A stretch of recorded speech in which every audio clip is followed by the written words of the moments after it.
Namaste, friends. My name is Amit from ganesha-hanuman.com. This is a very important video. This is about moon and how to interpret the placement of moon in our charts.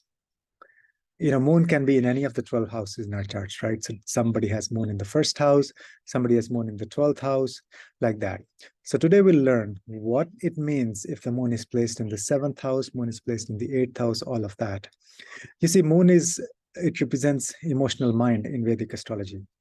Moon represents our connection with the external world, how we connect with other people, how we connect with our surroundings. Moon represents our emotions, our feelings, our inner happiness. All of that is moon. So it's a very, very important planet. And it's very empowering to understand the placement of moon in our charts. So once you have that, what happens is whichever house moon is placed in, we tend to develop this emotional connection, a very deep connection, a focus on that area of life or that with that person in life. So we'll learn all about that. So let me share my screen and you'll understand better with the help of a real chart. Okay, so this is the chart for where I'm at in India right now. And let's say this is the chart, and I'm going to rotate the chart so that this moon comes in the first house. So in this video, we're going to learn about the placement of moon in each of the 12 houses, but it has nothing to do with the signs. Okay, so the moon could be in number 1 Aries, number 2 Taurus, anywhere. It doesn't matter. So that we're not discussing that in this video. We're simply saying if the moon is placed in the first house versus 7th house versus 10th house, what is the result of that? So this is the chart with moon placed in the first house. That's the lagna, right? So if you have a chart like this where moon is placed in the first house, you are very focused on yourself. You may be an introvert person. You're also focused on your physical body, your health, and you can say your mind and body are very much connected with each other. They're on the same page. Why? Because first house represents our lagna, our physical body, and moon represents our emotional mind. So they're both connected. All right. So that's moon in the first house. Now, let's say moon in the second house. So now in this chart, moon goes to the second house, right? If moon is in the second house in your chart, your focus is on family and family wealth, and you want to spend time with your family. You kind of have this emotional connection with your family, deep connection with your family. You may be a good speaker because moon in the second house makes you a good speaker. And also you have this emotional bond with food, things you put in your mouth. So keep in mind, there are other factors to consider. For example, here moon is with Rahu, or moon could be with Ketu. So those things change the significance, the meaning, the interpretation. But I'm telling you one factor, how to interpret placement of moon in each of the 12 houses. Okay. So now we shift it to the third house. So now moon is in the third house. That means your focus, your emotional bond is with your siblings. And you're very much focused on your hands, doing things with your hands. You may have skills, with your hands and arms. You may be good at communication, very good communication skills, reaching out to people, all of that.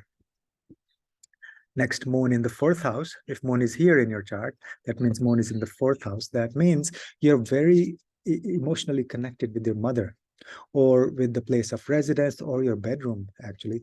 And also vehicles, all the conveyances, the truck, the car or the scooter or whatever vehicles you have, you're very much attached to. You may be like cleaning your Porsche wheels every weekend, that kind of emotional attachment. Okay, so that's moon in the fourth house. Let's go to moon in the fifth house. Fifth house is all about children and speculation and disciples and your subordinates and your juniors, right? Everybody who is subordinate to you, so you may be emotionally connected with them. You're also interested in mantras, and also fifth house represents love and romance. So deep emotional connection with people you love. Now, moon in the sixth house here goes to the sixth house. Moon in the sixth house means you're very passionate about health routines, and you want to do things for your health. And you love serving other people, you love helping other people, and you may be more interested in jobs rather than business. And also, actually, you may be thinking about enemies, because sixth house is connected with our enemies. And so you may be thinking on your emotional level, emotional mind, you may be thinking about enemies, things like that. Let's look at moon in the seventh house. So if moon is in the seventh house represents other people. So your focus is on others. And it's more like you want to pacify, or not pass, you want to satisfy, or you want to make other people happy before your own happiness. You put other people before yourself. Okay, so it's opposite the house of yourself, right? And also you want balance in life, and you're focused on relationships, one-on-one relationships, both personal and private, and business relationships. So moon in the eighth house is all about esoteric wisdom, and things that are not visible to ordinary people, right? So you may have access, natural access to very deep esoteric wisdom. You may also have fear of the unknown, because eighth house represents unknown things. So that's something to keep in mind. Now, moon in the ninth house, that means you're very interested in higher wisdom, connection with the gurus and seniors and superiors and teachers, everybody who's, before you. And then you may be interested in going on pilgrimage, and a very deep connection, bond with your father, because ninth house represents your father. Let's move on to the 10th house. So moon in the 10th house means you are very passionate, very focused on your career. You're very professional, career focused person. And you may have connection with the government officials, things like that. Let's see, moon in the 11th house. You really want to help other people, help the humanity, reach out to the masses. And you're very deeply emotionally connected with your friends. And you have this miraculous power of pulling ideas from thin air. Like you have this energetic connections. You may be doing clairvoyance, right? All of that is the 11th house. Now, moon in the 12th house means you may be connected with your ancestors, with the past. You may have past life connections. You may have, you may be very good at yoga nidra. But also you may have this feeling of loss sometimes, because 12th house represents the losses also.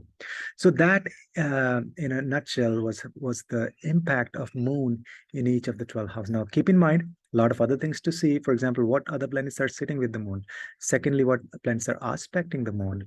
And thirdly, the dispositor of the moon, meaning the lord of the sign where moon is placed. So that's very important, how that planet is placed. So all of those factors color the interpretation, but this is the main idea behind, wherever moon is placed, you will have some emotional connection with that area of life. All right. So that's it for now, and hope you like it. Hope it was useful, and you can check your own charts, which house your moon is placed in, and then see the high level interpretation of that. All right. Thank you very much for watching. Please like and subscribe. And if you have any comments, feedback, questions, put down in the comment section. Thank you so much. Namaste.